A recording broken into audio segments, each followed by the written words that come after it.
Welcome back to segment 2, everybody. We're moments away from the Yankees against the Astros. Alex Rodriguez not in the lineup today, and this is what he's done so far this season. 290, 8 home runs, 43 ribbies, 34 runs scored. On-base percentage is pretty good, but he is out with hip flexor tendinitis.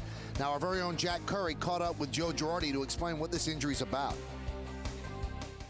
Joe, could you give us the update on Alex Rodriguez? Yeah, his hip surgery was uncompromised. He's got a little tendinitis in his hip flexor.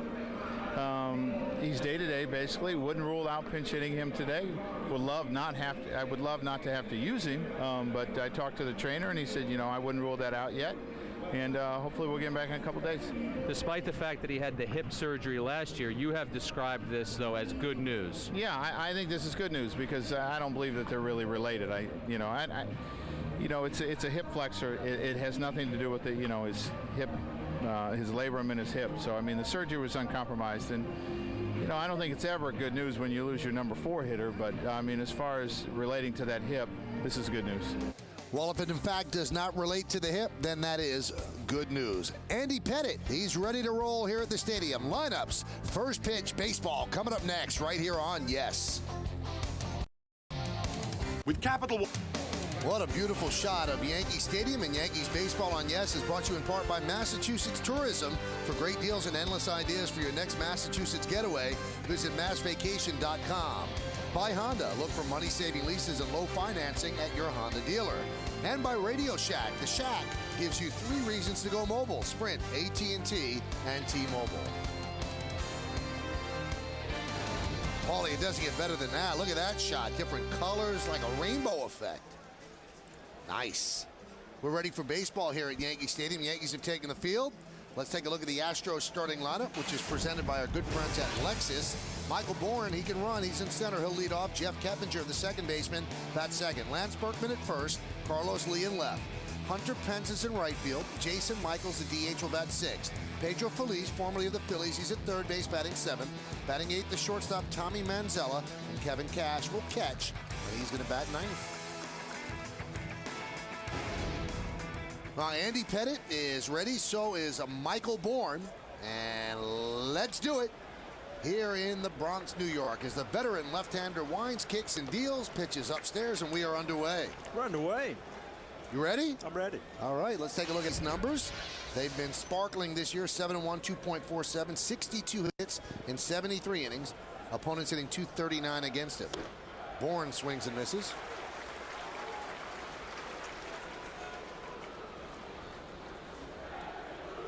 And there's the scouting report on Andy Pettitte.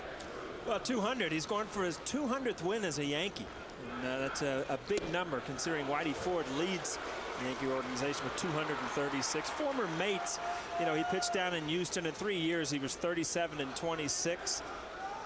Consistent excellence. Well, pretty self-explanatory there. He's been unbelievable this year. He's only given up 2 runs or less in 9 of his 11 starts this year.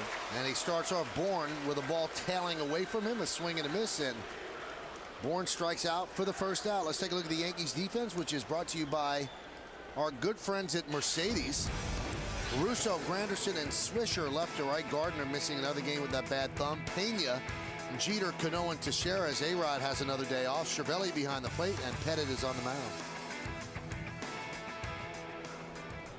Here's Jeff Keppinger. Pitches upstairs. Now, the Astros come in at 25 and 36, but they're one of the hottest teams in baseball, having won 3 in a row against the Rockies and 8 of their last 10. High fly ball, right center. Granderson puts it away for the second out. All right, let's find out what the Astros are about, Paul. Let's look at the Astros team scouting report, brought to you by Panasonic.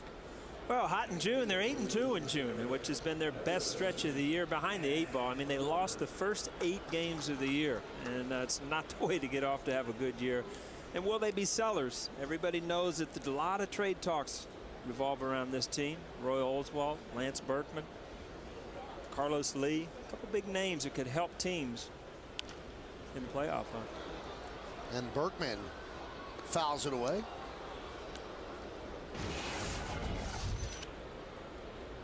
Berkman 1 hit in his last 15 at-bats. Certainly not having his sort of season. And there's a ground ball to second. Cano is right there. And Pettit works a 1-2-3 inning, and he uses 8 pitches to do it. So the Astros nothing, and the New York Yankees coming to bat against Brett Myers. Captain, the shortstop, leads off. Batting second and playing center field, Curtis Granderson. Mark Teixeira at first base will hit third. Robinson Cano has moved up to the cleanup spot with A-Rod out. He'll play second. Nick Swisher in right field bats fifth. Batting sixth and DHing the slumping Jorge Posada. Francisco Cervelli will catch. He'll bat seventh. Batting eighth and playing third base, Ramiro Pena. And Kevin Russo in left field is going to bat ninth.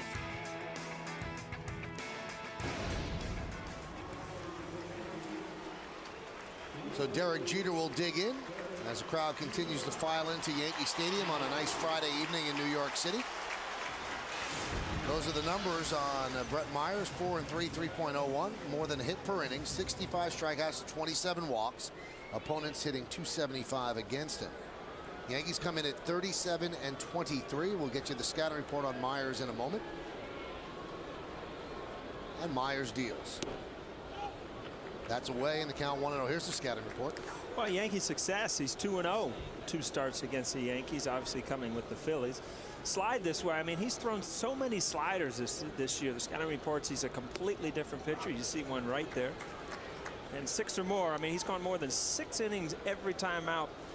I mean, he's been good for him this year. He's one of the bright spots in their pitching rotation. Soft ground ball to second base. Keppinger over to Berkman, and there's one away.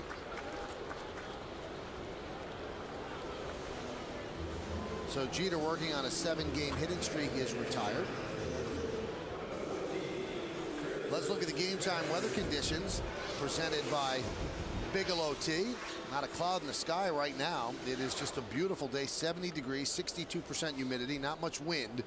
And it's a forecast of partly cloudy, low in the 70s. Look what I gave him, Michael. I gave you a 10. I gave you a 10 on a scale of 10 today. Now, you gave me a 10 on the report or the actual weather? Well, I think the actual weather might have been just a little bit better than your report. Okay. But, you know, I do enjoy your weather report just because you get so into it. 1-0 to Granderson. There's a strike. You see what one guy out of the lineup does. Granderson moves from the bottom of the lineup to the number 2 hole, and Cano moves to 4, and then Swisher moves from 2 to 5 to provide some protection for Cano. See Myers breaking ball. He kind of changes the angle on the breaking ball and his slider, but he is a breaking ball pitcher now. Didn't used to be, but has really changed, and you know he's had success, especially in the National League, throwing a lot of breaking balls. That one is drilled to right field. Giving chase is Pence. He's going to have to play it one hop up against the wall, and Granderson will stop at second with a double. Let's take a look at the Astros defense, which is brought to you by Mercedes. We've already seen Pence out in right field. In center field, Michael Bourne, who has 7 outfield assists, and Carlos Lee, not the best left fielder. That's what he'll do in this game. Felice Manzella, Keppinger, and Berkman third to first. Cash is behind the plate. Myers on the mound.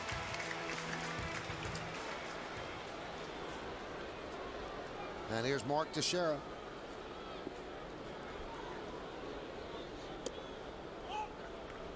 One and 0. You go back to Granderson right here. His first fastball he's seen in the count. You see middle of the plate. Good swing, turns on it. Sometimes as a hitter, as you get up there on your first at bat, you see breaking ball. In the back of your mind, you say, you know, I want to see his fastball. All of a sudden, you get a good one to hit.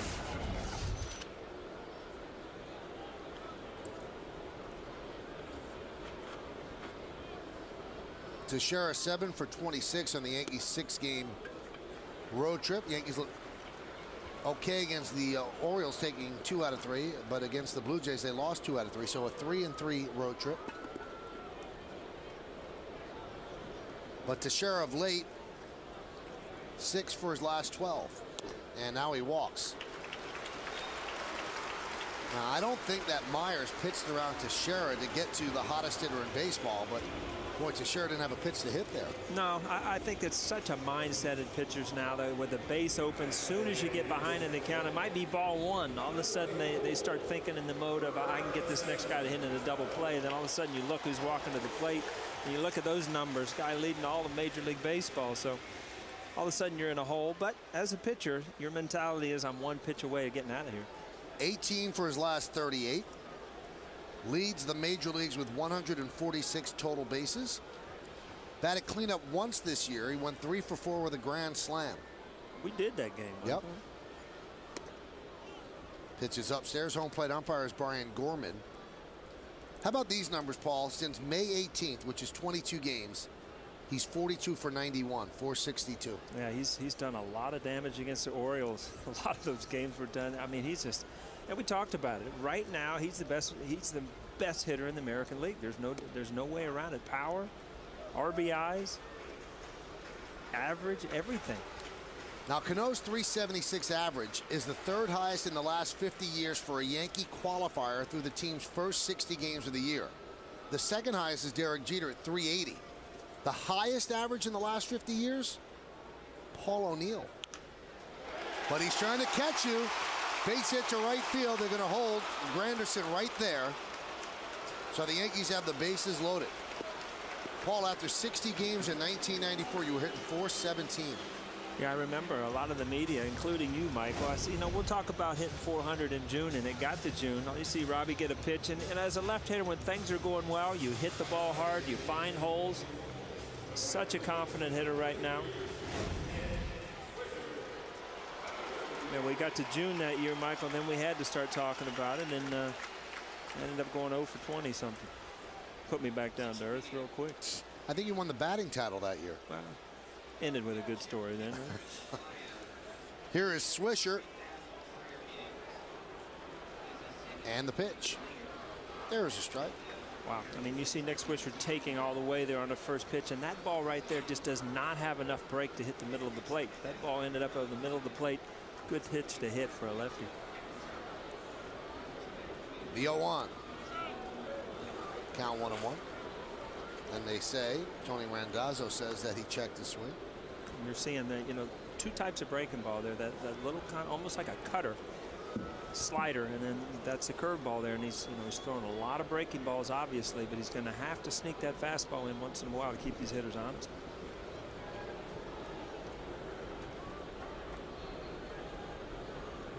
Well, the Phillies were kind of done with Myers and went on the free agent market. And a lot of pitchers didn't have the reception that they thought they'd get. A lot of people thought that Myers was going to be a project, and the Astros signed him to a 1-year deal, $5 million. And so far it's paid off, 4-3, 3.01.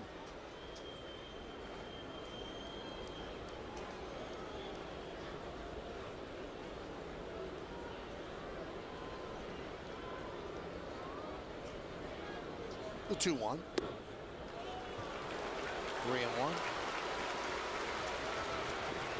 Well, Myers certainly started off okay, 1-2 with a good ERA, but in May 2-1, 2.65, and in June 1-0, 1.98. Those are almost his in-game stats. See Swisher with a good hack through the the first time up, gives up a lot of hits. Second time around, comes down by the end of the game. If he's still in there, hitters hitting under 200 against him. So those are almost his year stats are almost his in-game stats. Bases loaded with Yankees. We're in the first inning. Astros retired an order on 8 pitches by Pettit in the top of the first. The 3-2. And he walked him. That'll force in a run. Coming home is Curtis Granderson, and when he steps on home plate, the Yankees will have a 1-0 lead. And you talk about it, if you're a breaking ball pitcher, what we talked about Myers, you're going to live and die with it, even with bases loaded and 3-2 count. A little high.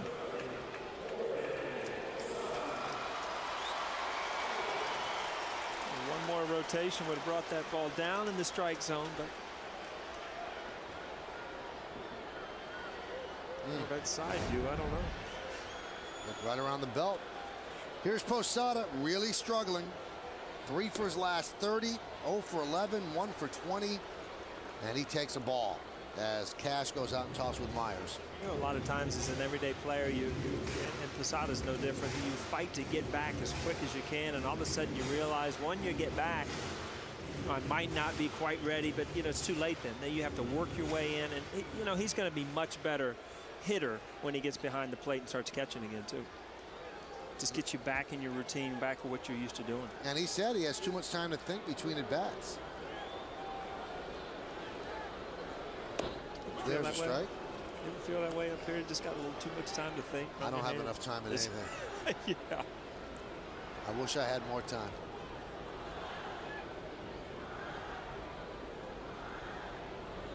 Curtis Granderson scored the Yankees' first run. There's a breaking ball strike, 1-2.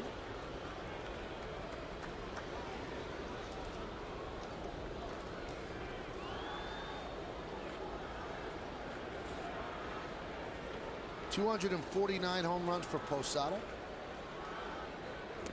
And he swings and misses. His struggles continue. 1 for his last 21. So Myers gets the second out. You see George, he's swinging here, and he looks like he's almost back on his heels. You see, it's just his weight's not quite going towards the pitcher, and that's just not comfortable. Not comfortable at the plate. And he saw a lot of breaking balls, and you see he's almost falling back away from the ball. Just not his normal self.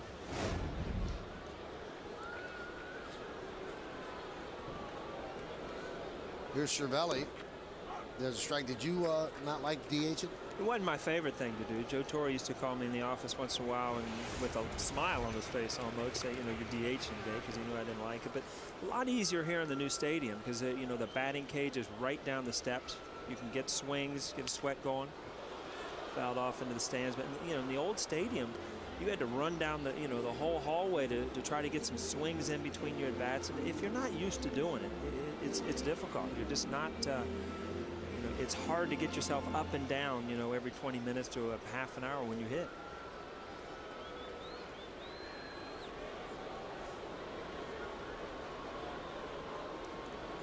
The 0-2. Grounded up the middle, right over second base, into center field for a base hit. 2 runs will score. Cervelli with a 2-run single. The Yankees with a 3-0 lead. Cervelli's been so good with runners in scoring position, and the main reason is he doesn't try to do too much. I mean, he gets a hanging breaking ball there, drives it back up the middle, doesn't try to do too much with it other than drive a couple runs in. Now, this is a backbreaker for a pitcher. You get a big strikeout with bases loaded, and then you give up a single 2-run RBI.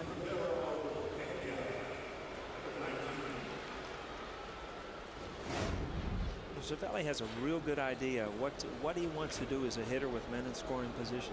Doesn't go up there trying to drive the ball out of the park. Realizes a lot, you know, drive a lot of runs in by singling guys in. Ramiro Pena takes a pitch inside. Well, with 2 outs and runners in scoring position, Cervelli now 10 for 17.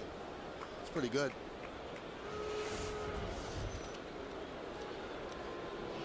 Pena took over at third base. Actually pinch hit for Alex Rodriguez in the second inning yesterday. Brad Arnsberg comes out to talk with Brett Myers.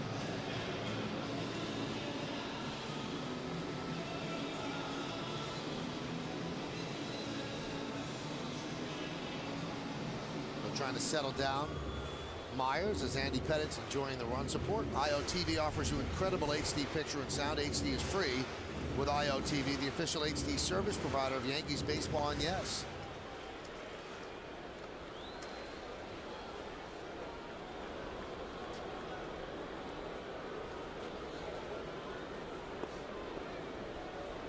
Pena, the 8th batter to come to the plate against Myers. There's a strike.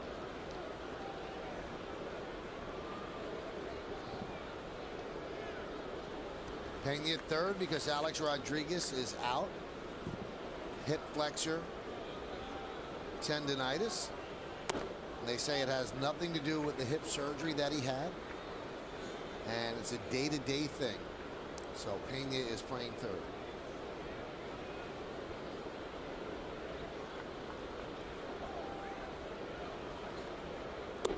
I saw Alex after the game last night, and he told me, he said, I'll probably miss tomorrow, but I bet you I play Saturday. So that was before they did the test. For, you know, for if you don't know, it hurts when you try to run and you extend that leg up to get going. It's an annoying injury. It's nothing that, you know, that you get out of bed and think, oh, I can't get through this. It's just an annoyance every single day, and those are the type of injuries in baseball that drive you crazy, because it's not a sport you know, like football or something where you get a week off and get things back together.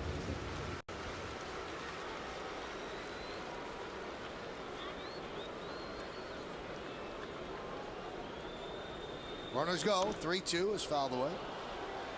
How long does it take to go away? Well, you know, depending if you're playing every day, you know, you can feel it. It just depends where it starts. I mean, if he didn't do it bad, obviously in a week or so it would be fine. But you know, if this thing is something that is going to progress, you know, this could be something that, you know, you could feel.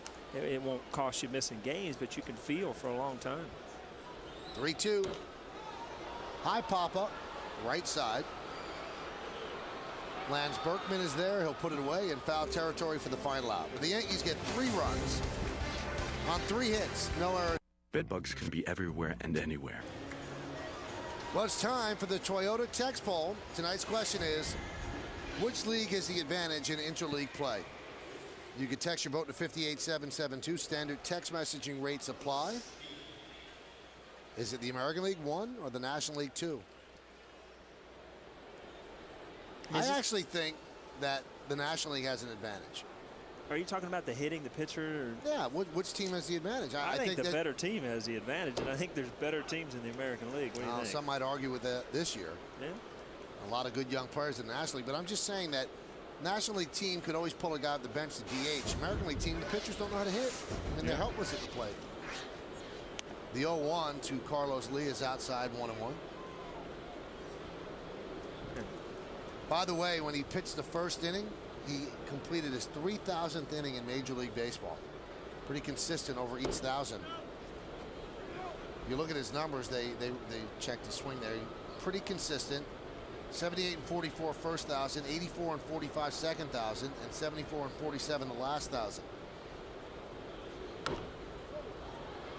That one's popped up. Teixeira near the stands. He'll make the play as Lee is retired. It's a frustrating bat right there for a hitter. You get a good pitch to hit, and you're just hoping that thing gets in the stands. 0 for 1. Teixeira looked like he was hoping it'd get in his glove. I love the smoke. See how easy that.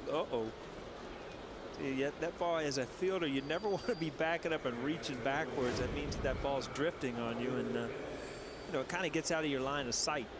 Good feeling when it hits the pocket.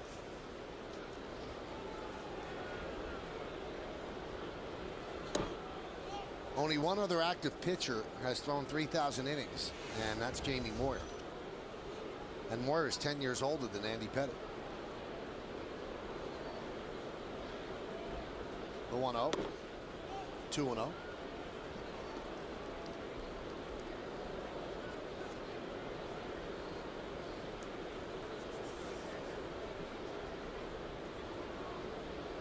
Hunter Pence chokes up.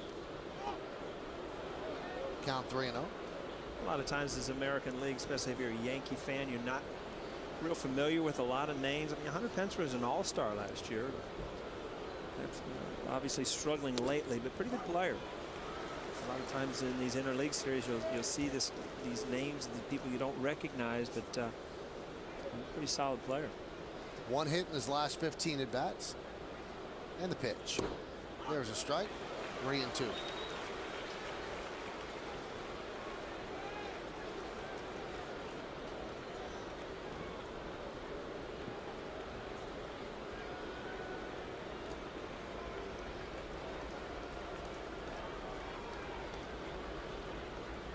And the pitch. Foul back. I was talking to Dave Winfield the other day, and he said people pay money to see power pitchers and power hitters. He said they don't pay money to see guys choke up. Yeah, but you know, you look at Pence. I mean, he's hit 9 home runs. Obviously, you see that's how all you fathers teach your kids to hit with 2 strikes in Little League. Choke up, put a piece of the wood on the ball. But you know, you have more back control when you do choke up. And in the old days, you know, you think of guys, Felix Millan and Dick McCullough, guys like that were notorious for choking up. But you know, he can drive the ball out of the ballpark, so obviously he hadn't lost a lot of power.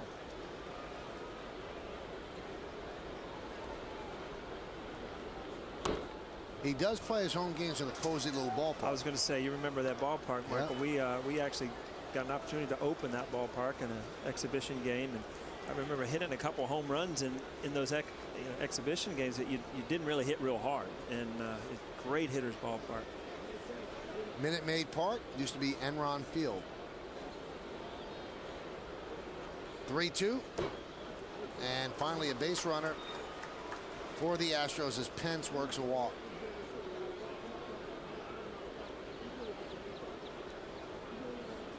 There's that one pitch that these will bug Andy Pettitte, because he prides himself on not walking people, throwing strikes, and every once in a while you walk guys, but that was on a breaking ball. Pence fought and battled, fouled off a couple pitches. And he wants a new baseball. And gets it. Jason Michaels will dig in. This shows you, though, when you look at Michaels' numbers, he's hitting 182. That's who they decided to DH. So they don't have the strongest bench in the world. Pitch is high.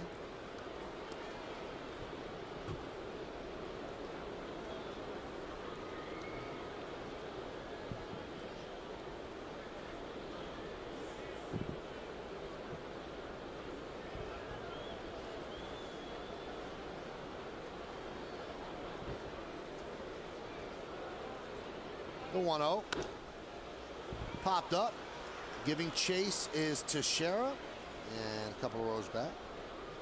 It wasn't too long ago, Michael. You look back at some of the Astros players, Berkman, those guys that remind you that they were in the playoffs year after year, could not get by the Atlanta Braves, seemed to lose every year in the playoffs, but pretty solid team. And Biggio, Bagwell, guys like that had good careers down there, and it's been a pretty good winning organization.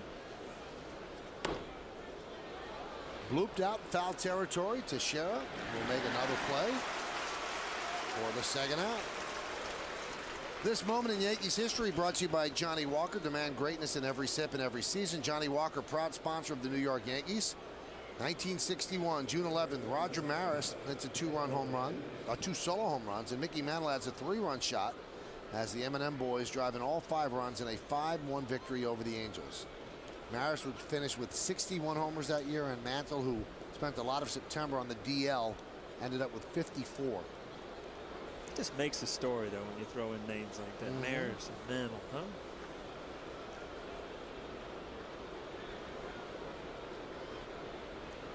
Pedro Feliz. So I'm perusing the Yankees draft list, minding my own business, doing some prep work. You minding your own business? I'm just minding, I'm bothering anybody, and I see the name O'Neill pop up. That's right. In the 42nd round, Michael O'Neill. A good kid, my little nephew, my oldest brother's son. Good little player. Had pretty unfortunate. He had hurt his shoulder right before the draft. He's going to end up having surgery. And probably end up going to college, the University of Michigan, and hopefully in 3 years he'll be a little bigger, stronger, and might end up playing here someday. Outfielder? Outfielder. Good wheels. Left-handed hitter? No, right-handed.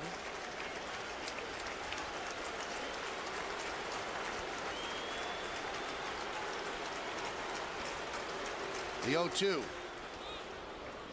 Well, maybe he doesn't want to go to college. Maybe he wants to sign with the Yankees right now. 3 years from now, might not be drafted by the Yanks. Well, that's a decision he and his family are going to make, obviously. But he's got an offer from Michigan, which is a great baseball program. And again, he would not be able to go play this summer because of the surgery he's going to have it done. So it's kind of an unfortunate thing.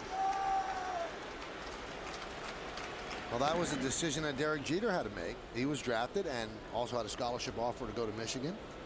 I think he made the right choice. I don't think he was in the 42nd round, though. No, he was the 6th pick of the first round. That's right off the top of your head right there, 6th pick. Just minding my own business. Yeah. Requiring a lot of knowledge in that head of yours. It's got room. I'm glad I know there's a reason for it then. You stuffed a lot of knowledge in there.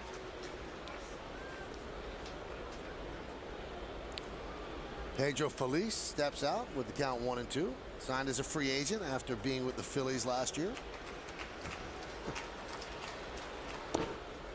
2-2.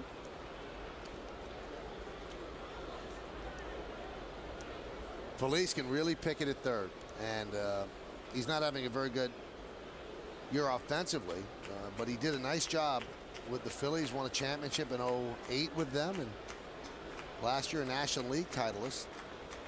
Lost to the Yankees in the World Series. The 2-2. Another looper toward right field, and that is going to dunk in for a base hit.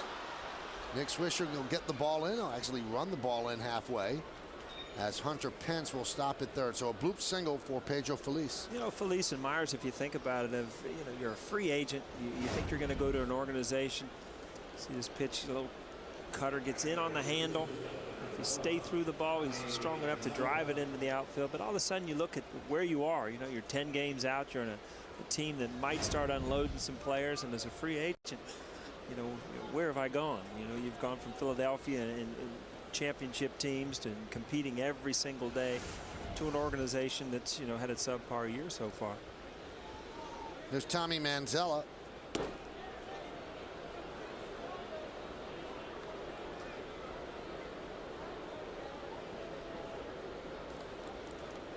Andy Pettit would be the first to tell you, you know, he loved playing in Houston. He loved playing down there close to home, but it's not New York. It does not have the excitement. You don't have the adrenaline every single day like you do for the New York Yankees. And he ended up going to the World Series with them. The World Series ended up losing, but that was a magical year for the Astros. And he actually hurt his elbow playing for the Astros on a check swing. It's one of the longest home runs. That one series against the Cardinals where Pujols hit that home run. That's Still one traveling. of the longest home runs. And that's the first thing I think about when I think about that series, playoff series. I remember they had a shot of Andy Pettit when the ball went out. Yeah, exactly. And I thought he said, I actually asked him about it. I thought he said, "Oh God." And he said, "No, no, no, I would never say that." He said, "I said, oh wow." Oh, wow. Yeah.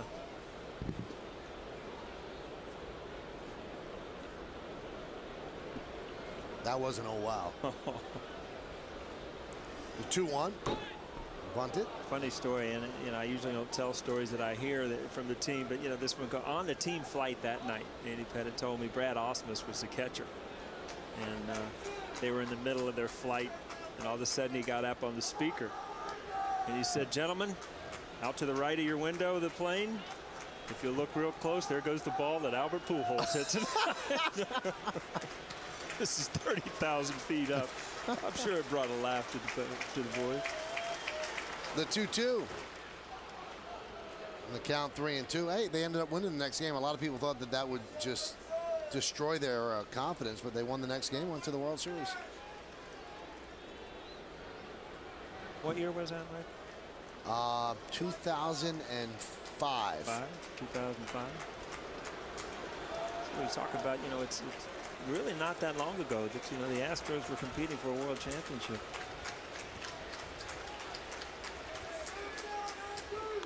Line drive, base hit.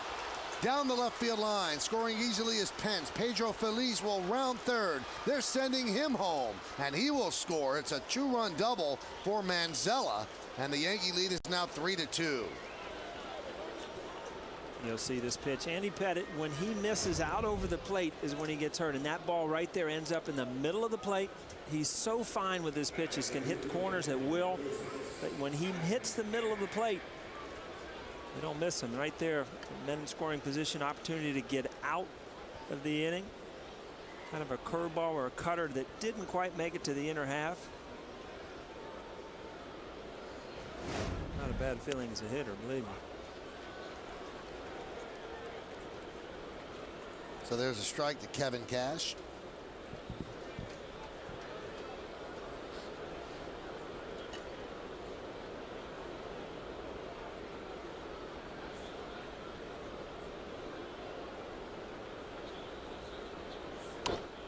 Fouled away.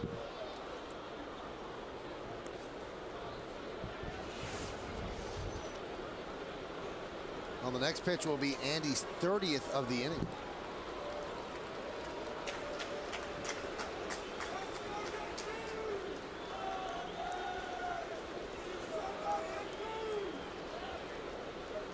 The 0-2, swing and a miss, and Cash down on. So Pettit allows 2 runs on 2 hits with 1 man left. We go to the bottom of the second. Yankees lead the Astros 3-2. 2010, which benefits prostate cancer and the Foundation for Prostate Cancer. And Michael Milken is here. He's unbelievable working with this cause. And we have a home run challenge for our viewers. From right now until Sunday, you could text HRC to the number 20222, and each donor of $10 or more will be entered into a drawing to win spectacular Yankees memorabilia from Steiner Sports. So we'd like to thank Steiner Sports for generously donating these fantastic prizes. And the other way to learn more is to go to www.pcf.org. Russo just got nipped by Tommy Manzella's throw for the first out of the second. Felice can't quite get up with it. Runner always thinks he's safe.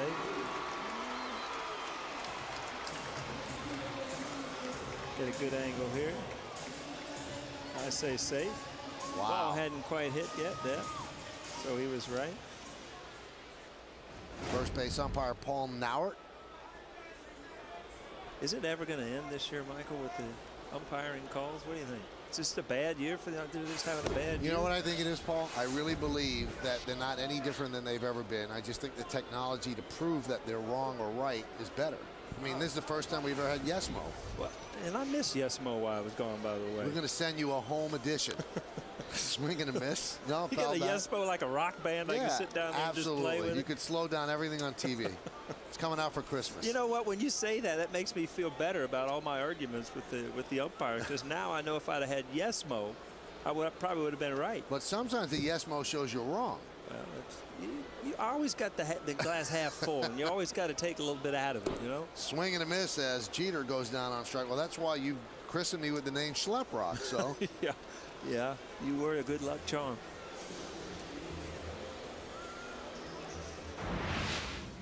Well, if they had Yes Mo, you wouldn't have talked to yourself as much. There's that insane guy messing up again. Oh, you are unhappy here. Oh, no. It's the bat's fault. It's not mine. Let's see, right there, I was getting ready to argue with the umpire because he was wrong. You sure? Yeah. Ball's away a foot. That's against the Mets, too. Oh, and that was high. It wasn't out.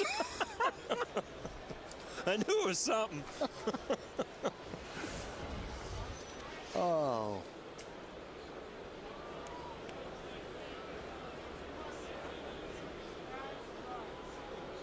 Now, you usually, I mean, I've been around you a long time since you got here. You don't have a dirty mouth, so did you just yell at them? I screamed. You know what? Looking back at that, I look at some of those clips, I really don't understand what was going through my mind, to tell you the truth. A lot of people did, Paul. Yeah. Here's the 2-1. I told you a few times, my wife would meet me at the door and just say, what is wrong with you? What is wrong with you? And you didn't have an answer. No, exactly. Look how much calmer you are now in the booth. The 2-2. And the count 3-2. No, it's funny because you can have a bad game up here too, but they don't print it in the paper. There's no box score. Oh no, they printed it in the paper, Paul. Well, we don't have like a Kay and O'Neill box score in the New York Times tomorrow. No, they don't keep scores, but they'll print it in the paper. And then we might get a phone call from our boss. Yeah, that's a scary thing. It's like getting called to the principal's office, you know. 3-2. There's a ground ball to second, and Myers rebounds to work a 1-2-3 inning. So the Yankees go down in order, and we go to the third. It's 3-2 Bombers on Yes. We go to the top of the third. Yankees are up 3-2, and Michael Bourne leads off. And the first pitch bunted foul behind the screen. In the third inning, it's time to check in with our very own Jack Curry down in the third base camera well. Jack, obviously the big story today is Alex Rodriguez. He's not in the lineup. We explained that he has tendonitis of the hip flexor, but I know you studied biology at Fordham, so tell me exactly what that means. Well, you know, the way Joe Girardi described it to us, Michael, was that it sort of is a tendonitis that goes down the center of his leg. So why Girardi was encouraged is because last year, of course, Alex had the surgery on his labrum and his hip socket was impacted, and Girardi went out of his way to make the point that this is different. Yes, it's in the same leg, but the Yankees don't believe that the two injuries are related. Why, Jack, was it as Bourne swings and misses. Why was it originally diagnosed then as a groin injury? You know what, Michael? I think they were going off what Alex felt last night. Today he had an MRI, and they were able to get some more information. We haven't spoken to Alex yet. He was unavailable before the game. We're taking the info that Girardi got from the trainers, and so that's the newest info we have. Now, Alex told me yesterday he thought he was going to play tomorrow. Do the Yankees hope that he could play tomorrow? Is that realistic? Well, Girardi was being very optimistic, I thought. As Keppinger lines one to Granderson. Girardi said, Michael, maybe a pinch hit appearance tonight, but I would be very surprised. I think if you're the Yankees, you try and get through this weekend without even using A-Rod. You have an off day on Monday, and then if you use those 4 days to rest him, you bring him back in time for the Phillies series starting on Tuesday. All right, let me ask you about Roy Oswalt. I know that he has said that he would agree to a trade. I know you talked to him. What did he say? Would he think about the Yankees? Well, of course, I asked that question, the obvious question, and he smiled and looked around and said, this team is a contender. They contend every year. When they need players, they go out and get them. So, yes. And, of course, Michael, he's also very good friends with Andy Pettitte. I asked him if he's talked to Andy about New York at all. He said yes. And he goes, people worry about me in a big city. He said, from where I'm from, there are only 500 people. Every city's a big city to me. Well, that's a good point. But I also get the sense, Jack, that the Yankees are not in the market for a starting pitcher. I'm with you on that, Michael. And I also think the Astros, whether it's the Yankees or anyone, are going to have a tough time trading Roy Oswalt. There's a ground ball to short. We thank you, Jack, as Derek Jeter goes across the diamond in a 1-2-3 inning on 8 pitches for Andy Pettitte. A nice bounce back for him after a rough second. We go to the bottom of the third. Well, we go to the bottom of the third inning. It's 3-2, so Andy Pettitte's had 2 8-pitch innings, 1-2-3, and then that rough second inning, and the Yankees lead 3-2. Mark Teixeira will lead off. You know, we should pick up what Jack was talking about, and he thinks it's not going to be easy to trade Oswalt. I'm not sure it's going to be easy either. He's owed $16 million a year for the next 2 years, but you think he could be traded? Well, in a major market, I mean, if you can pick up a guy, I mean, he's not a guy that can get you through a game. I mean, he can be a dominant pitcher, and from what I understand from their organization, a couple guys that know pitching, he's back to dominating. You know, he's back to throwing 95 miles an hour and striking people out, and you know, he's the type of guy that, you know, it's a 1 or 2 starter. He's not a type of guy that can help fill in. One thing, though, Paul, I think in this market, economic market, and you see his resume, which is outstanding, I don't know if a team would pick up a $60 million. I mean, if the Astros are willing to pay some of the money and get prospects back, then yes, he's tradable. But if they expect a team to pick up that money, I'm not sure it's doable. I mean, because you've got pitchers like Cliff Lee who make a lot less, and he's only signed for this year. He's going to be available from the Mariners. Kevin Millwood, Jake Westbrook, guys like that, but only Cliff Lee is a #1 type guy. That one is driven down the left field line. It could be trouble if it's fair. It's a foul ball. But you tell me, say, you know, down the stretch in September or July or whenever it is you see this ball hooking foul, this breaks the heart of every left-handed hitter. The ball just hooks foul for you. You know, Boston or the Mets, a big payroll team that thinks that Roy Oswalt can get them to the playoffs single-handedly with a couple good starts, that you wouldn't go out and spend money for a pitcher like that? It's a lot of money, Paul. Yeah. I mean, you're not just committing to this year. So this year he gets $15 million. Next year he gets $16 million, and then there's a $2 million buyout in 2012 for another $16 million. 1-2. Whoa. Let's see. I want to check for sure how old he is. He's 1977. So he's going to be 33 in August. Not the, you know, it's funny because the type of stuff he has, you would think he's a 6'5", 220 guy because he throws hard, got a great curveball. Driven into center field. Bourne is there for the first out. But he, you know, he's a small guy that uses his leg, drives, but you know, when he's on, he's on. I just got a stat here. He's allowed 3 runs or less in 11 of his 13 starts this season. So, you know, he's definitely a guy that can give you a chance to win games. Some other guys, if they want to start selling off their talent, Lance Berkman and not having a great season. Carlos Lee also not having a great season. Now Berkman is in the last year of his deal. Carlos Lee has a lot of money owed him. He's going to be very tough to move, especially hitting 224. Yeah, Berkman being a switch hitter, you would think, and you know, I was just looking back on a couple years. I mean, here's a guy that, in certain years has hit 45 home runs, driven in 130 some RBIs. So and has been through the grind of playoffs and things like that. So it's not it's not unfamiliar for him to go into a city and you know, compete for a world championship. Cano with a fly ball to shallow center. Bourne coming on for the second out. Now, Lance Berkman was asked this question in May on the possibility of being traded. I love it here. This is my home. I'm a Texan.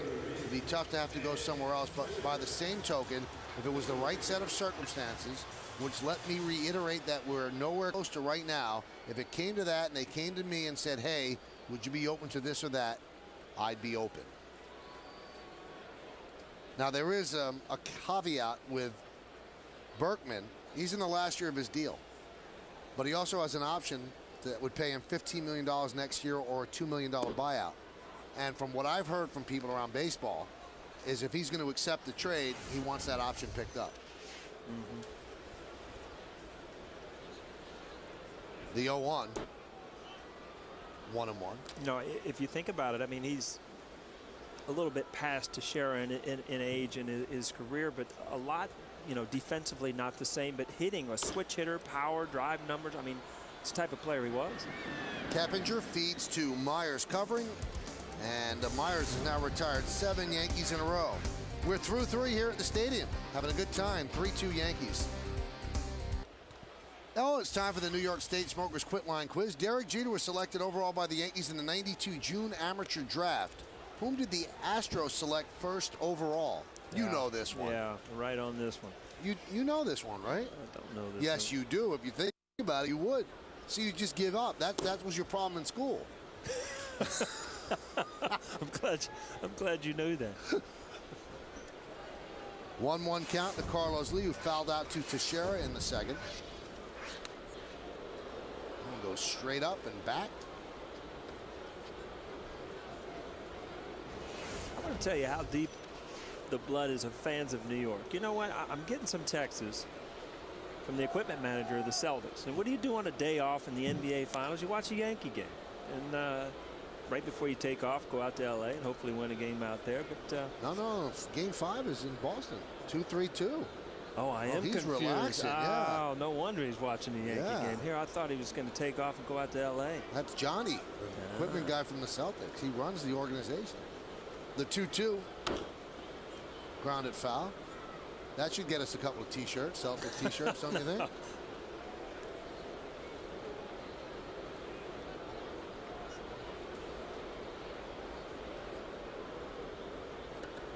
Been a good series so far, though. Yeah, it really has. That one is driven to center field. Granderson is there for the first out.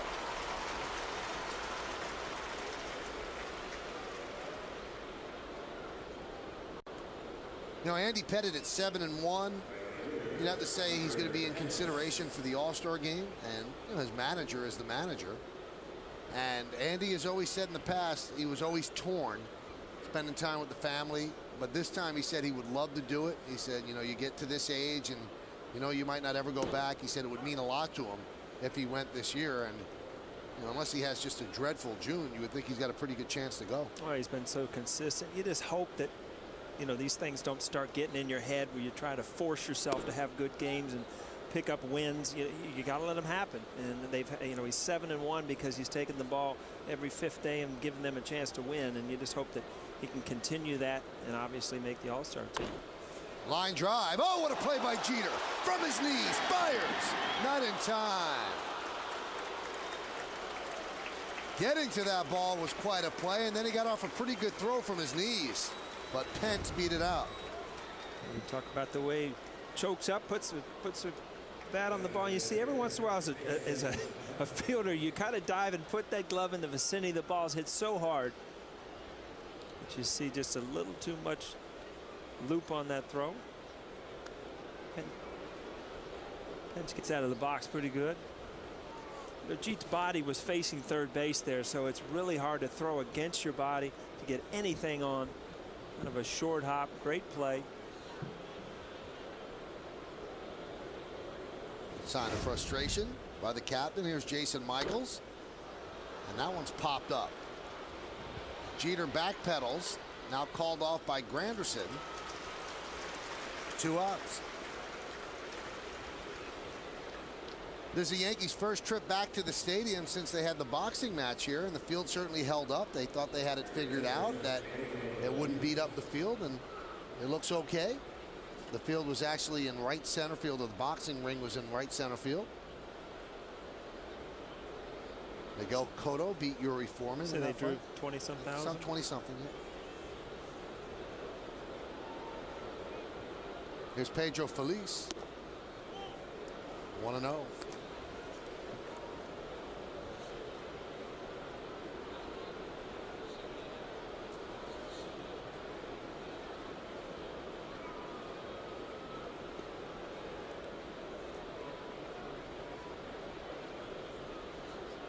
The 1-0 pitch. Count 2-0.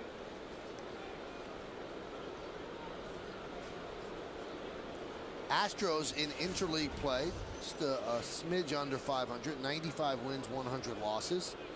The Yankees have always done very well in interleague play.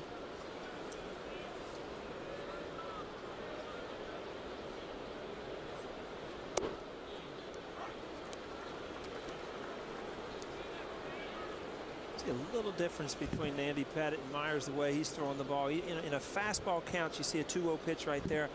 And he'll go to his fastball away. And in some of those situations, especially in the first inning, Myers was still going to that breaking ball.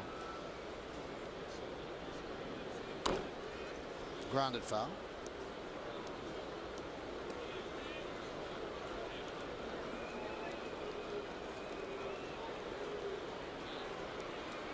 A lot has happened offensively for 2 guys that take the hill. Both of them coming off good starts, coming off pretty good pitching all year, and all of a sudden a lot of runners.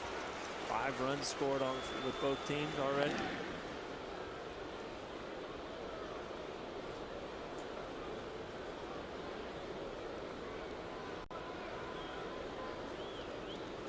What color do you call that, Michael? That Houston Astro uniform?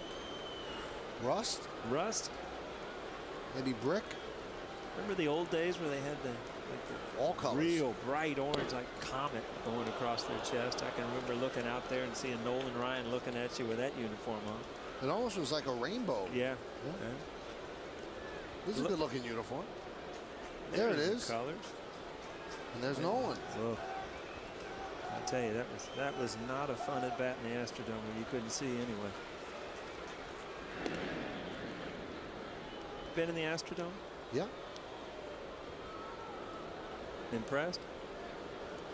Didn't think it was the greatest place in the world. Wasn't the prettiest. Wasn't the 8th wonder, as they said.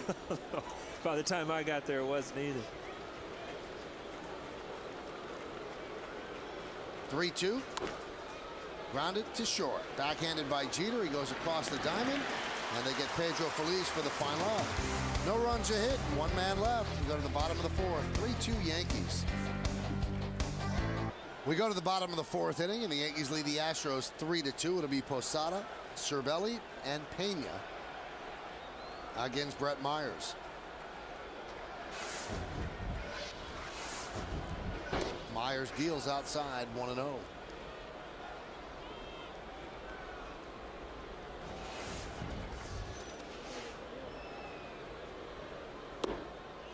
You see Jorge right there with that swing, just kind of caught in the middle of things.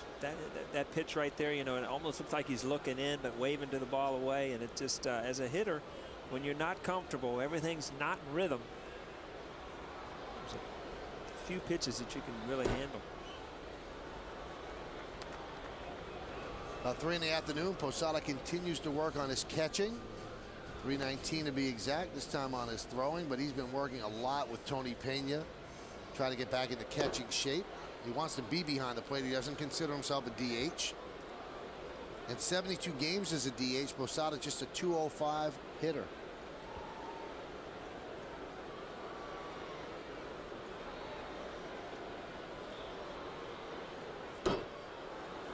What are you seeing?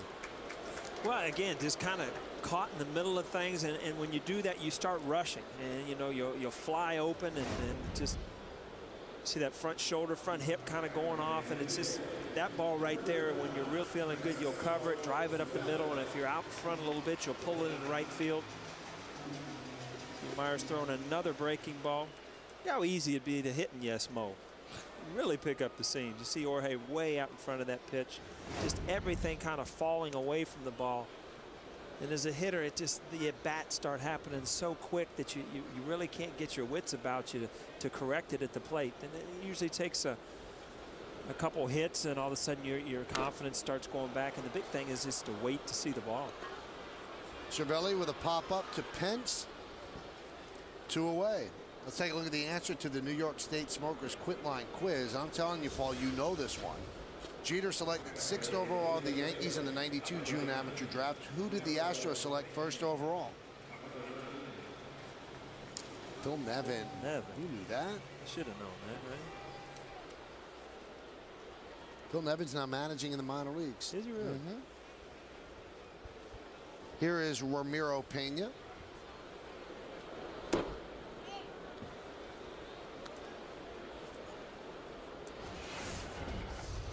The 5 guys that were selected ahead of Jeter will always be the 5 guys selected ahead of Jeter. Phil Nevin was 1. Jeffrey Hammonds, Chad Mottola, I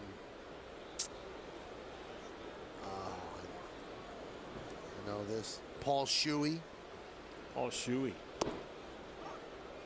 There's one guy that you always talk about pitchers that have great stuff and you understand how they get hit. Paul Shuey is one of them. I faced him a couple times. Like, wow, how'd this guy ever get hit? Ground ball and stopped there by Keppinger. He gets to his feet and they just get Pena for the final out. So 3 straight 1-2-3 innings from Myers. In fact, he's retired 10 Yankees in a row. 4 in the books.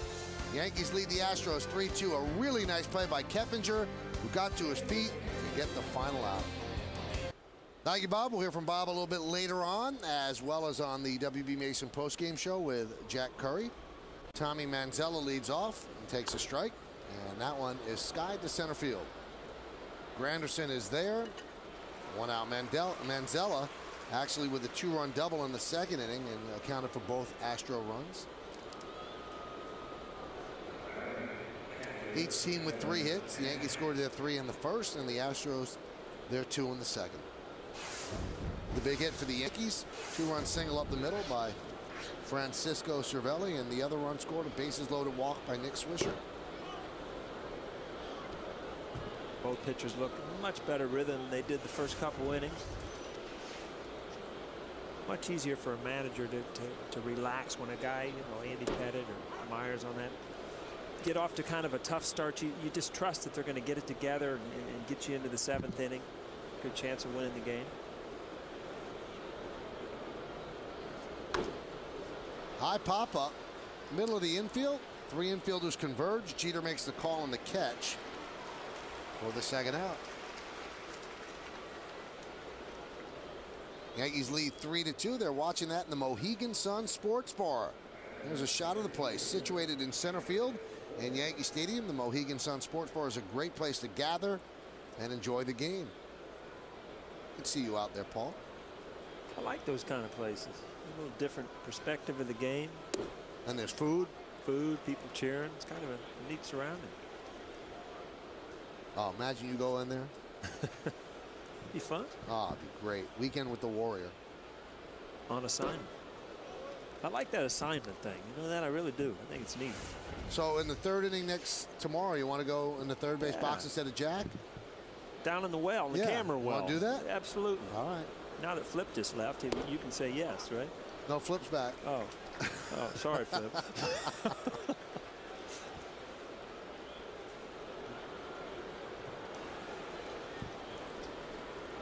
1-2.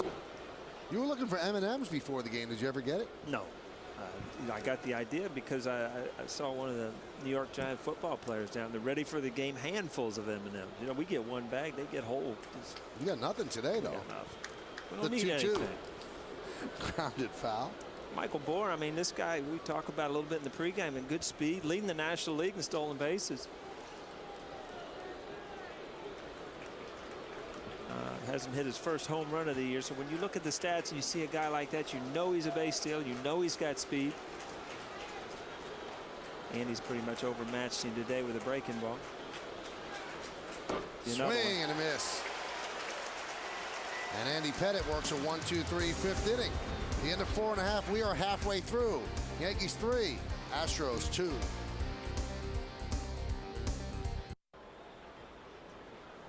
Kevin Russo will lead out the bottom of the 5th. And the pitch is outside.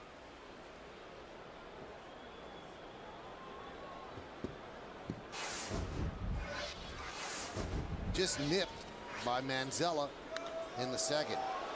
That one is ripped down the left field line, foul.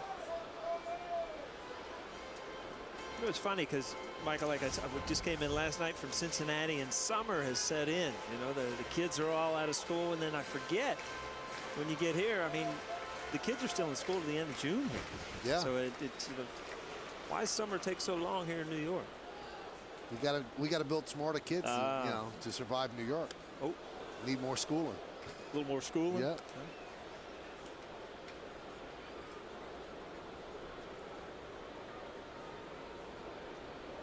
That little guy's not thinking about school right now. No.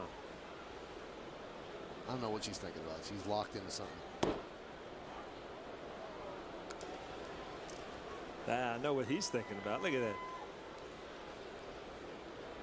Some of that candy they don't bring up here for you. How come, if you look at that, how come those little kids look better in HD than we do? Huh? The 2-2 outside. That kid knew he was on camera. He was locking eyes. He wasn't going to turn away. Look at there we go. He's mesmerized. How you doing? And Russo works a walk. So that breaks a string of 10 straight retires, or 10 straight Yankees retired. Let's look at the upcoming schedule. Brought to you by Accel Express. Enjoy the journey. 2 more games against Houston, Saturday and Sunday afternoon. Then Monday's an off day. Then the Phillies come to town. World Series rematch. 3 night games against the Phils, and then the Mets. Second leg of the Subway Series. The Mets Friday night, and then Saturday and Sunday afternoon here at the stadium. Michael, we're working together this whole week. Oh, you'll be able to do this. That's a lot of games, Paul. I got a prediction. You run out of gas 5th inning Tuesday against the Phillies. Tuesday? I was thinking more of like Thursday. No? That's right. That's what I go on a sign. Cheats got that, what, 28 games? 28 games, reaching base safely. Tied with Longoria for the longest active streak right now. Runner goes, throw to second, not in time. Stolen base for Russo.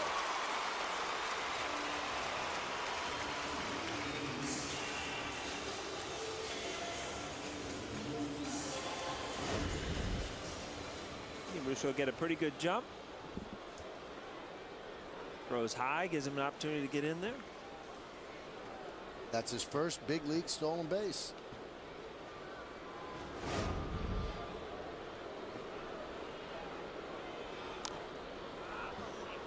It's funny, Myers, we're talking about breaking ball, but all of a sudden you look at the situation now. Derek Jeter's trying to move the runner over, and if you look at that last pitch, it's a 2-seamer in. Much harder to hit to right field. We've seen breaking balls away. Now you see that 2-seamer in on his hand. You see Derek trying to stay inside of it to shoot it to the right side, move that runner over.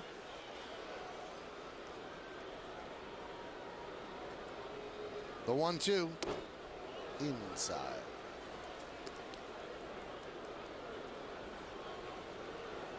Russo's at second. Yankees are leading 3-2. We're in the bottom of the 5th. Now as a hitter, you're supposed to just hit, not worry about getting him over 2 strikes. But Derek's natural swing.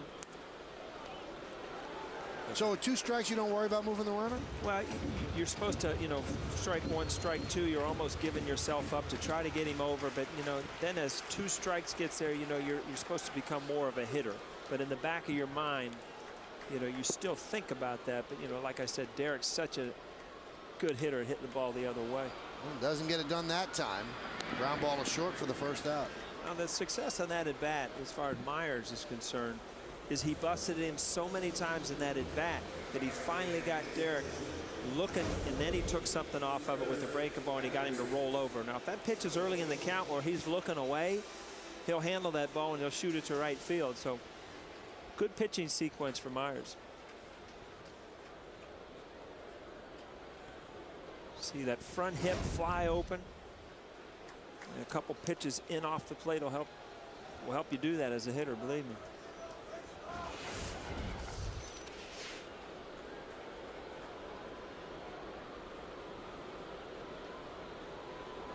The 1-0. 1-1. There's that real short cutter. I don't know if he calls that a slider or a cutter, but it's kind of the same pitch. He's going to have success throwing that against lefties if he keeps it up in the zone under their hands. You get that ball down knee high, and the lefty's able to handle it. Granderson with a double in the first and the ground ball a second in the second.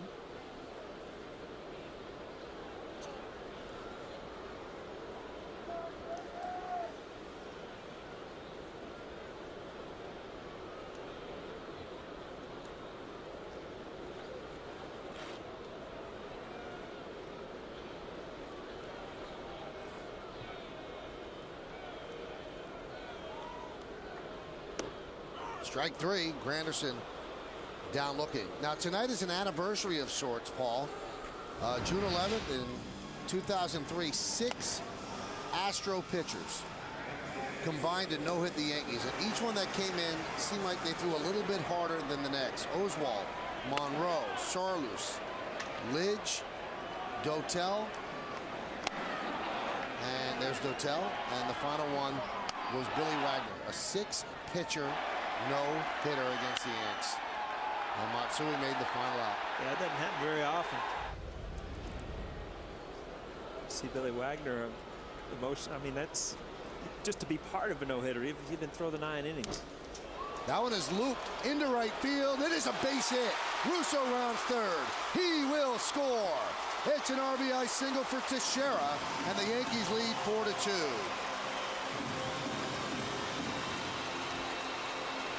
Just beyond the reach of Keppinger. Every once in a while as a pitcher you just get beat by hard luck, and that's a good pitch. Cutter in under his hands. Teixeira opens up.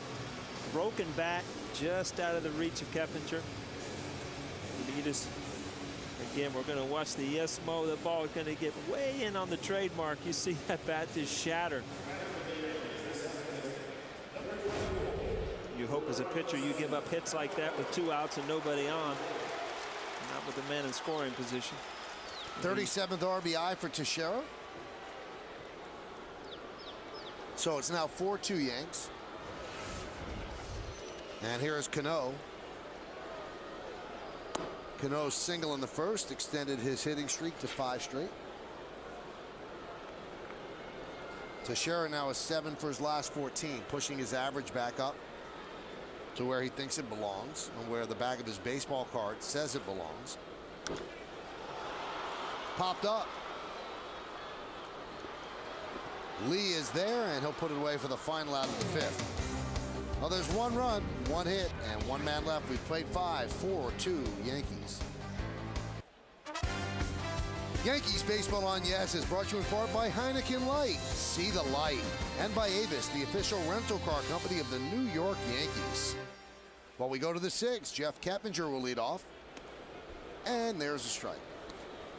So the Yankees lead 4-2. Andy Pettitte had that 1 rough inning. That was in the 2nd. But he has settled down.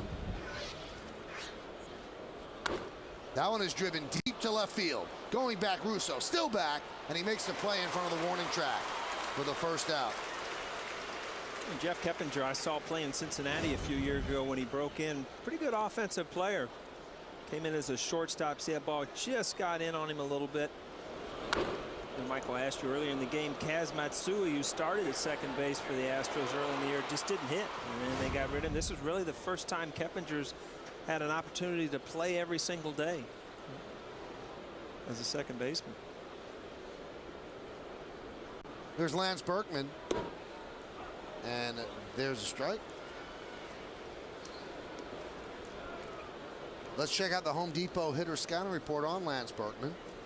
Slow out of the gate. I mean, he had some injuries earlier in the year. Just hasn't put up the type of numbers he's used to, and everybody knows the type of numbers he can. Not now. I mean, we said going into the game he's 1 for his last 15 and some new stripes. Who knows where he's going to be at the end of the season? He could be here.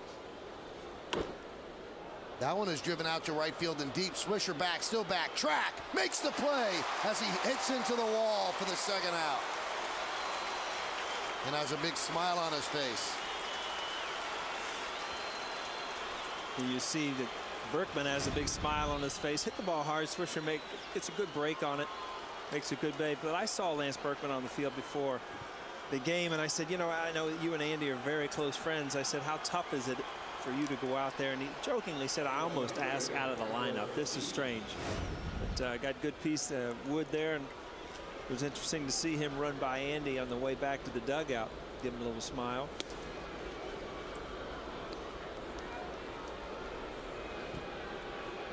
Just a good hitter. If you watch, I mean, again, in an American League ballpark, you don't see him play day in and day out. Good, solid hitter, switch hitter. Really can't pitch, you know, any certain way. Consistently drives in 100 runs, 30 home runs. And a frustrating place to, you know, that type of player, this type of his in his career, to be on a team that doesn't have to win a chance to win at this point.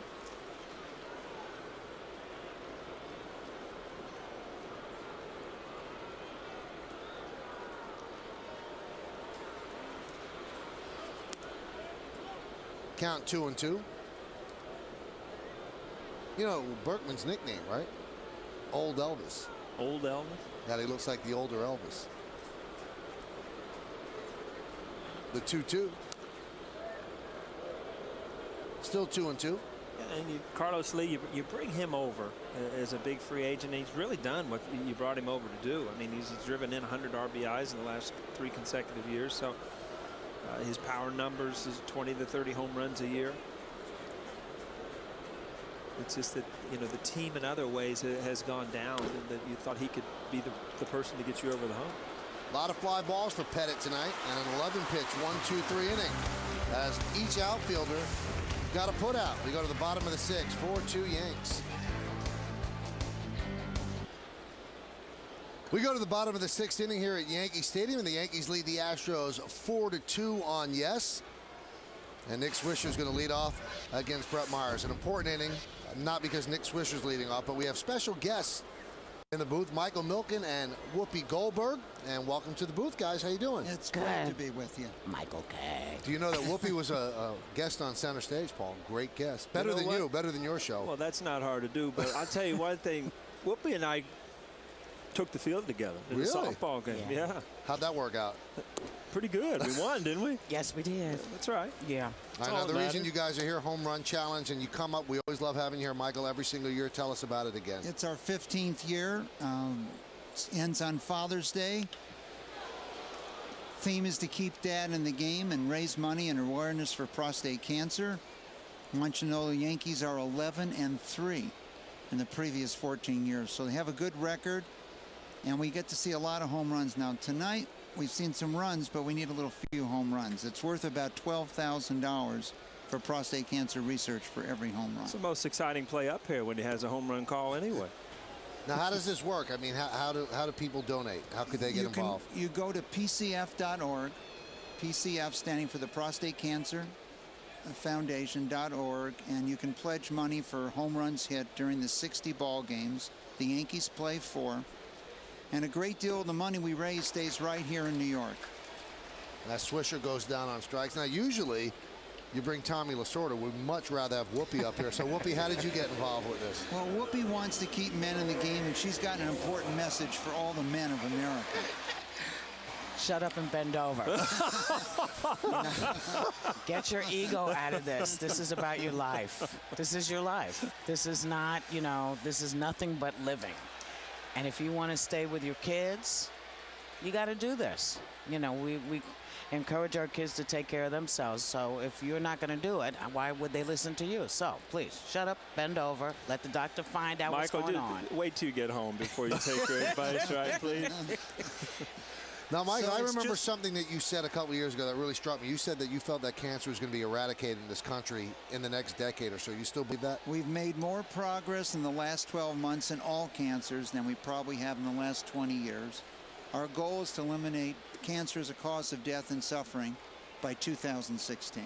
Wow. So thanks to the Yankees and Major League Baseball, the death rate from prostate cancer from projected levels has fallen 50% since we started this program. And Whoopi telling the men to get out there, get a simple blood test. You know, it's so amazing. Prostate cancer, we have an early warning system. Unfortunately, so many diseases, we have no warning. And so there is no excuse, and Whoopi will never forgive you. Oh, yeah. That's right.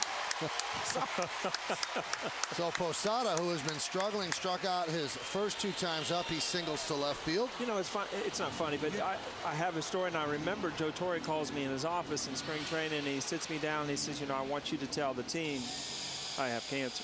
And immediately I'm like, oh no. And again, you know, it was prostate cancer, and everything is fine. He's still in baseball. So, you know, these stories do mean something now, and the way the way cancer is looked at. There's 12 million people in America who are alive today that have had cancer. And I think that is the message. It is not a death sentence. And today you can live with cancer. I was diagnosed in 1993.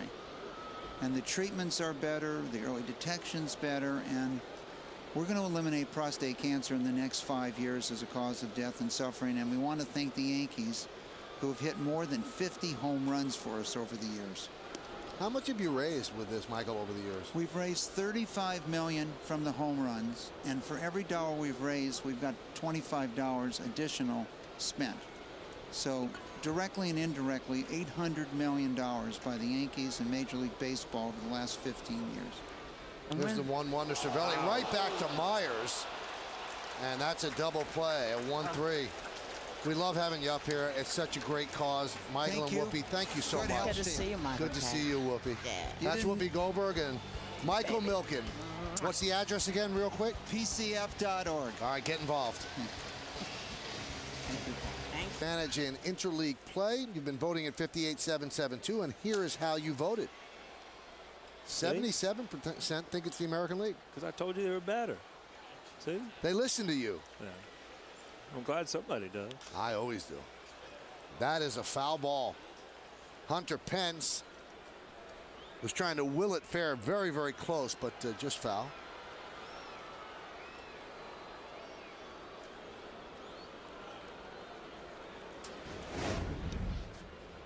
There's the body language deal. I'll tell you what, you can. Remember those days, Paul? I remember those things you don't forget. Just how disappointing and how high. I mean, you go from a high to a low in a split second. Because you know Andy Pettit's on his way to throwing a pitch like that you can do nothing with. Good cutter in there.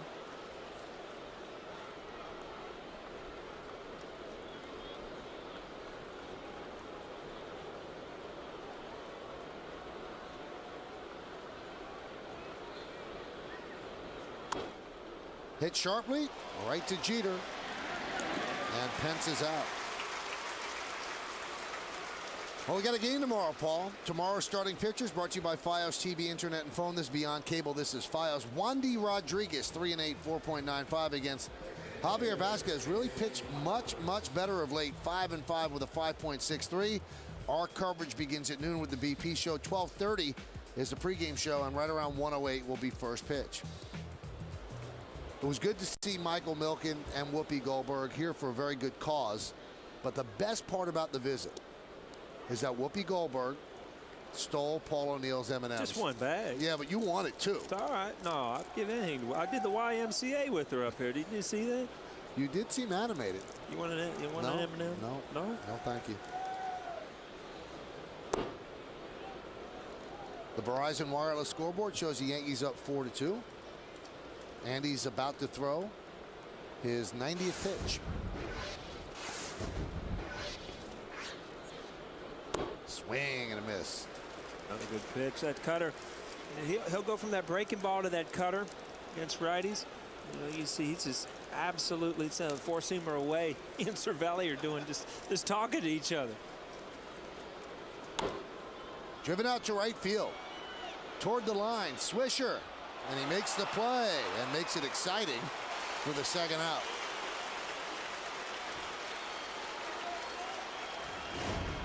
See, every once in a while as a right fielder, you kind of drift and the ball kind of takes off on you. You get kind of caught thinking, uh-oh. Didn't judge that one too well. You see Andy just four-seamer away. He's basically just telling Cervelli what he wants to throw.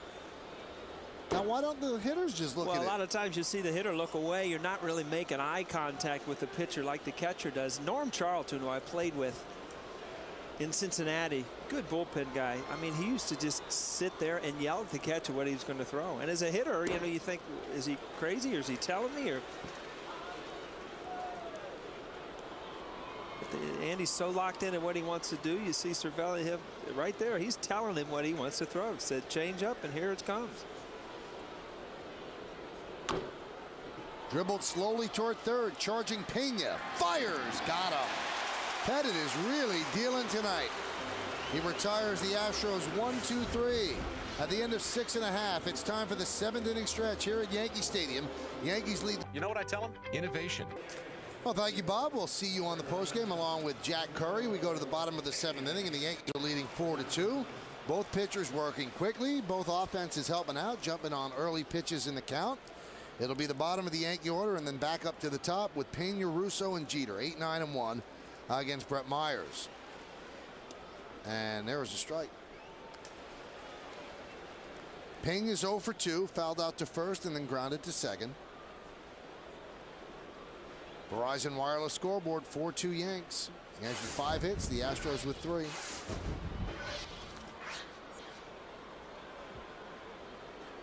Yeah, after the first couple innings where pitchers got in jams and offenses got on the board, both guys have pretty much settled down. The Yankees threw up a run last inning, but Andy Pettit has really settled down. Settled down to the tune of retiring 16 of his last 17.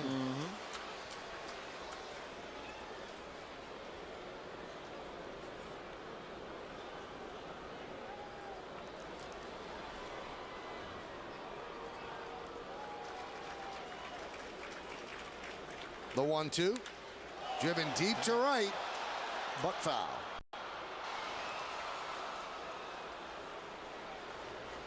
One thing Myers has done for the Astros is he gives them innings. He's not gone less than 6 innings in a start this year, nor has he allowed more than 4 runs. And Gustavo Chacin begins to warm, one of 3 lefties in the bullpen. Now, I see that funky-looking goatee. You ever have facial hair, Paul? No, I don't know if I could grow something like that. Never had a mustache? You know, I think it's what you grow up with. And I mean, looking back, I don't think I saw my father. I don't think he ever had a mustache. Never had a beard. Another one foul, and then you came to the right organization here. And now the Reds don't allow, at least back then, they didn't allow facial hair. No facial hair. I mean, the Yankees allowed the shorter mustache, but the Reds for the longest time, no facial hair and short hair. You should have seen when we got drafted, you know, your first year, you went, and I tell you what, it was like going to the military. They just cut your hair short, everything. The 1-2. You like that in retrospect? I wasn't too happy about it at the time, but you know, it shows discipline, and I think that's what you're trying to do with, you know, in your first year of baseball at that time. You know, you're looking at 25, 30 high school kids that have pretty much done exactly what they wanted in sports, and you know, you start it, you discipline them, and you get them going in the right direction. Count 3-2 on Pena. The Yankees scored 3 in the first, and then they scored 1 in the 5th, and that's their 4 runs for the night. 4-2 they lead. 3-2. Hit sharply to second base. Keppinger. 1 away. Well, let's look at the Yankees in-game box score, which is brought to you by McDonald's. We told you just 5 hits for the Yankees. And 1, 2, 3, second, third, fourth spots in the lineup. Granderson, Teixeira, and Cano. And then Posada and Cervelli. And Cervelli a 2-run single in the first inning. So that's the offense and the Yankees in-game box score. You look back at that That at bat by Cervelli also, I mean, that was bases loaded. That was Myers' big chance to get out of that inning, only giving up a run. Bases loaded, 2 outs. Big 2-run single up the middle. Gave Andy Pettitte some working room.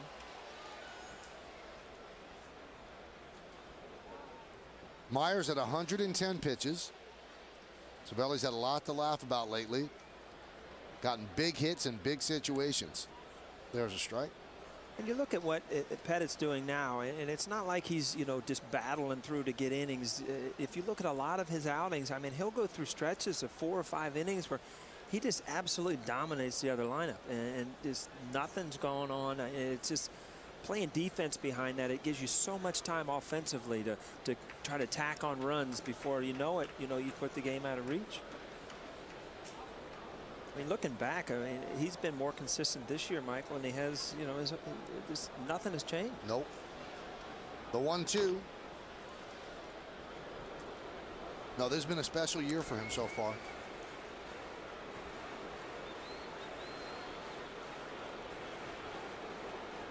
Curveball's been better. I thought. Cutter, I mean, he's just not a one-pitch pitcher for years. His cutter was so good against righties. He would just throw that thing board in. You know, he uses his changeup. He'll paint with his fastball, good curveball. So he's just a complete package as a pitcher right now. Popped up, right field. Pens toward the line, and he makes the play for the second out. Well, if you have tickets to see the Yankees and the Astros tomorrow, that's June 12th, the Yankees are asking that you arrive at the stadium early. Why? Well, it's Military Appreciation Day, and there's a comprehensive pregame program plan, which includes a performance by the Army's Golden Knights parachute team. The ceremonies begin approximately at noon, followed by the Yankees against the Astros game at 1:05. So if you have tickets to the Yankees-Astros game tomorrow, be sure to arrive early. Big at bat for Derek at the score right now at the bottom of the 7th. Might be his last at bat. You're talking about 28 games in a row, getting on base. Driven deep to left center field. Giving chase is Lee. Also Bourne, and Bourne runs it down for the final out of the 7th. He covered a lot of real estate to haul that in and take an extra base hit away from Derek Jeter. So the Yankees are retired in order. 1-2-3. A nice play by Bourne. We go to the 8th, and the Yankees are leading 4-2 over the Astros. Well, we go to the 8th inning here at the stadium. And let's take a look at the Astros in-game box score, brought to you by McDonald's. Just 3 hits against Andy Pettitte. So didn't have to really see much. Now there's 4 hits against Andy Pettitte as Manzella leads off with a single here in the 8th. So Manzella is now 2 for 3 against Pettitte. So we'll have to add a 2 here. And there's 1 for Felice, 1 for Hunter Pence. And that's the in-game box score. Again, Andy's been so good with his control, but when he misses out over the plate, it's that last pitch to Manzella. So the Astros are going to pinch hit for Kevin Cash. Let's see who they send up. See, that ball cuts right back over the plate, doesn't get the sink. And it's Humberto Quintero. Got that little Spanish accent, Michael, when you want it. You know that? 8 years. 8 years of Spanish, high school and college. And I pretty much know Me llamo es Miguel. Good. Where's that SAP button? There's Jabba Chamberlain getting ready.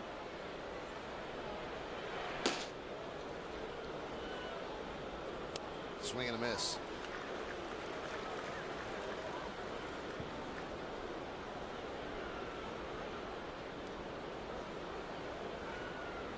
Quintero will take over behind the plate.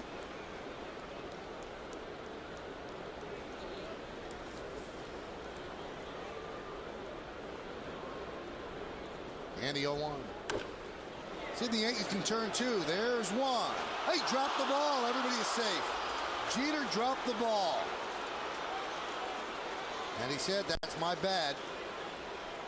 So an E6 on Jeter, allowing Quintero to reach. You know, for every rhymer, I mean, every once in a while, even as great as Derek Jeter is, you know, there are mistakes on the baseball field. And you're thinking about a guy coming in hard.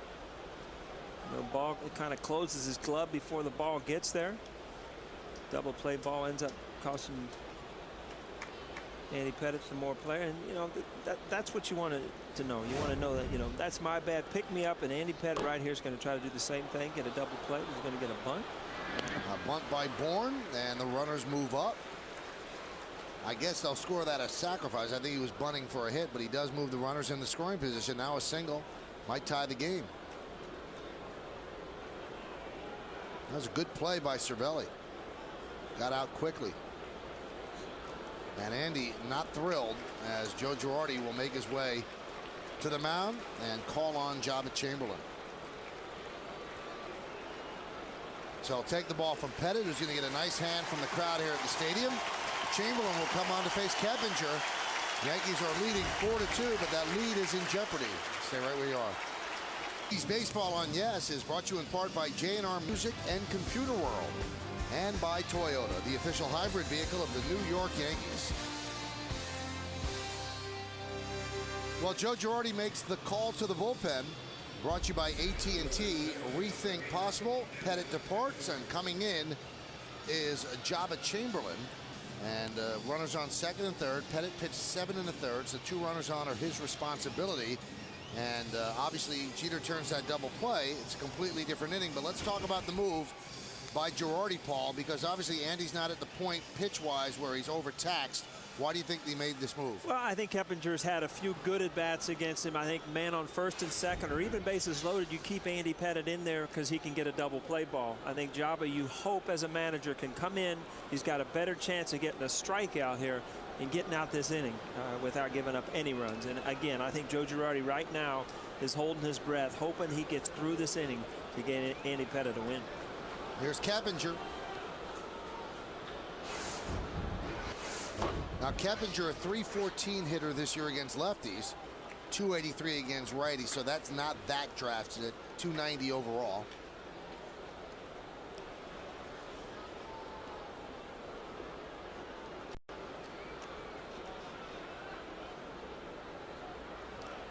Animated Andy Pettitte, the 1-0. Job at 94 miles an hour, 1-1. I mean, these are big situations too if you're Jabba. I mean, you love to see the manager, give you these opportunities to help your starting pitcher out. If you can come in here and get a strikeout and then get an out without giving up a run, that's going to pick Andy Pettitte up. It's going to pick the whole team up and put you in that role where you look forward to coming in these situations. There's that slider in the count, 2-1.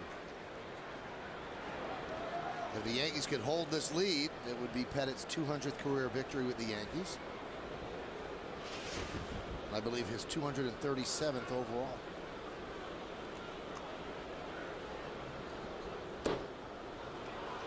And the count 3-1. This copyrighted telecast is presented by authority of the New York Yankees and may not be reproduced or retransmitted in any form, and the accounts and descriptions of this game may not be disseminated without the express written consent of the New York Yankees. You see the kind of disgust on Joe Girardi because this is the out that you want Jabba to get. You want him to bury a right-handed hitter. You got Lance Berkman on deck. If you with bases loaded, obviously Berkman a switch hitter. You don't want to put him in a position where you can't pitch around him. That one is driven to right field. Swisher will make the play. Tagging is Manzella. He'll score. Moving to third is Quintero. And the Yankees now lead 4-3 on the sac fly by Keppinger. And if you look back at that at bat, the reason Jabba could not get to that point where he could get a strikeout is he couldn't get his he could not get his breaking ball over. And we're going to look back here pitch by pitch. Brought to you by Suzuki Kizashi. Right there, you miss with the slider. There's the pitch you got away with. You got to start, but again, right there, that's where you need to throw that breaking ball for a strike. Right there, you get in too much of a hitter's count, and like I said, with Berkman on deck, you don't want to get in a position where you have to face him. Right now, you've got a base open. You got to be real careful with a guy who's very good at driving in runs. And there's a strike to Berkman as Jabba ratchets his up to 95 miles an hour.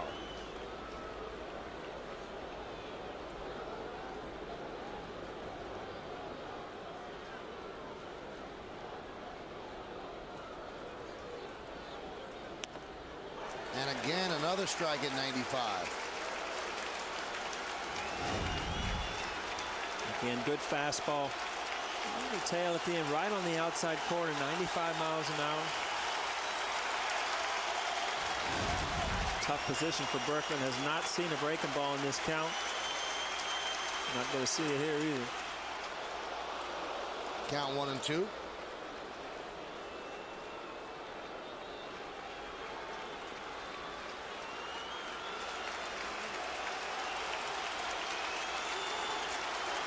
Top of the 8th, 1 run in. Runner at third, 2 outs. Yankees lead 4-3. Ball 1-2. 4 straight fastballs against Berkman. The count 2-2. Yeah, and this must be some sort of scouting report that, you know, he hits a breaking ball well late in the counts. They've gone fastball, away, everything. You know, if you go back to that breaking ball, try to get him out down and in off the plate. Shook off. No. And a fastball again away. The 2-2. A good hitter like Berkman, though, you keep going to that fastball, aren't you tempting fate? Well, I think that Jabba feels real comfortable with his fastball, and you saw some of the breaking balls that, you know, he threw Keppinger. He couldn't get him over. You don't want to miss it with Berkman, and Cervalli feels the same way. He shook off the slider twice.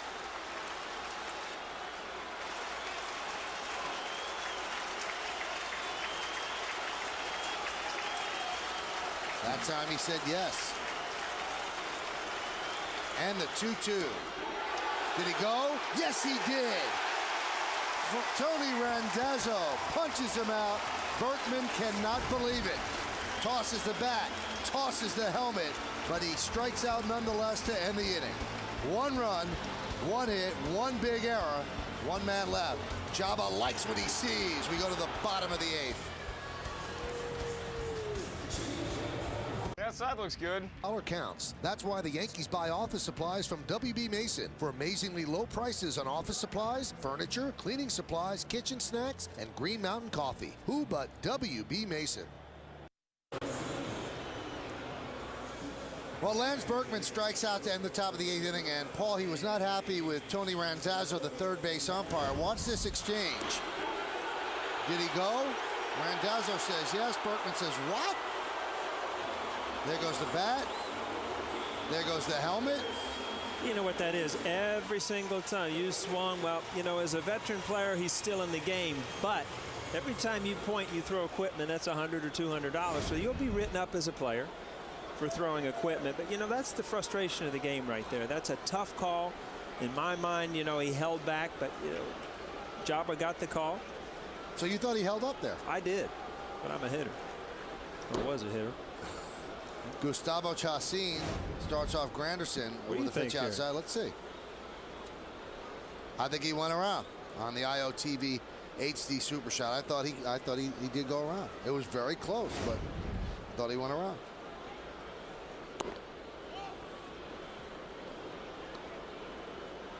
That's where sometimes, you know, Jabba can get in trouble with throwing too many breaking balls, but he went to so many fastballs there that he gets a check swing on the first breaking ball, down and in off the plate. Good job of pitching. Now, the one that was allowed in the 8th is unearned because of the error by Jeter. So Andy has allowed 2 earned runs or less in 10 of his 12 starts. And that's good pitching there. You know, it's funny because he's going for his 200th win tonight. He has 199 at this point, and then he had 37 in Houston, which gives him 236. You know, if he wouldn't have gone to Houston, you know, Whitey Ford. Whitey Ford, yeah. Which is pretty good company, I'd say, right? Did you ever talk to him when he decided to go to Houston? Did he call or anything? You know, I talked to him when he would go through playing the Reds. You know, no. When he was deciding whether or not to leave the Yankees. No, I don't remember that. But you know, I know that he was frustrated there. I know that you know, you do miss the everyday life in New York, and you do miss the excitement of winning. And I think that you know, he did realize that once he got to Houston. But like I said, being at home, being with your family, it was a good time for him. But I think he was anxious to get back when he had an opportunity. Granderson strikes out against Chacin. Well, tonight and throughout the Yankee season on Yes, we're asking you to vote along with us for the Chevy Player of the Game. You can text your vote to 58772, or you can vote online at yesnetwork.com. Tonight's candidates are number 1, Andy Pettitte; number 2, Francisco Cervelli; number 3, Mark Teixeira; number 4, Tommy Manzella. You can vote now. Make your voice heard. Standard text messaging rates apply. And the pitch to Teixeira is high, 1-0. So Mark is 1 for 2 today with a walk, a run scored, and RBI.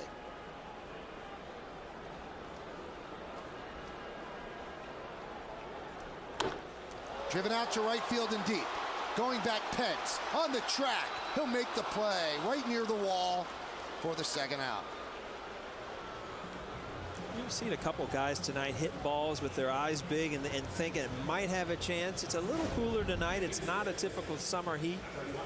See that ball right there on a hot summer night might just scrape over the wall. You see Teixeira.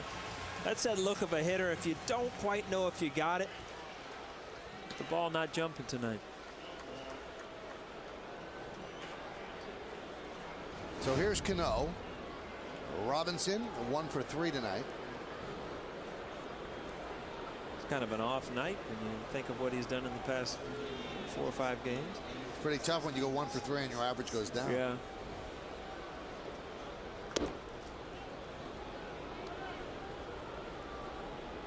.375.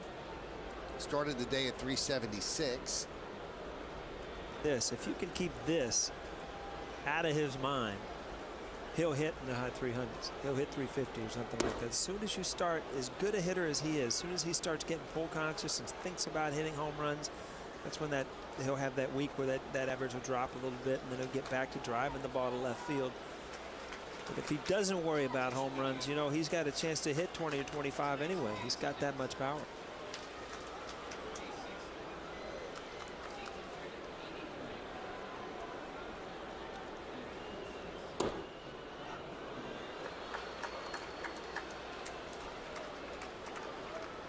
So the count now 1-2 on Cano.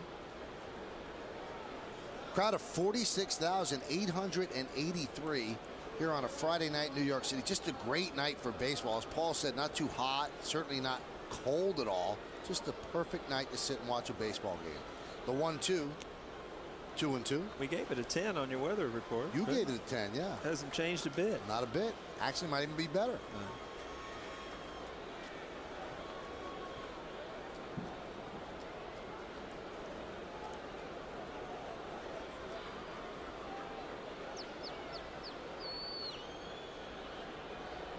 The 2-2. Grounded foul.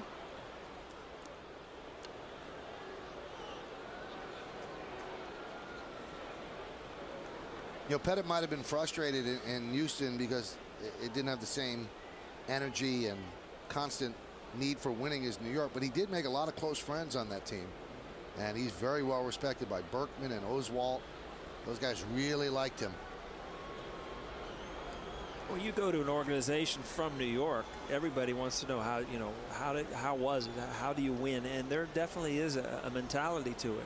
And, you know, he helps a lot of pitchers, young pitchers here and in Houston when he was there. I mean, Andy Pettitte knows how to pitch.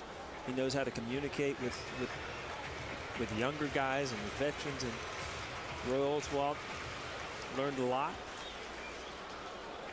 A lot's passed down, you know, through this game for players teaching other players, not just coaches and managers.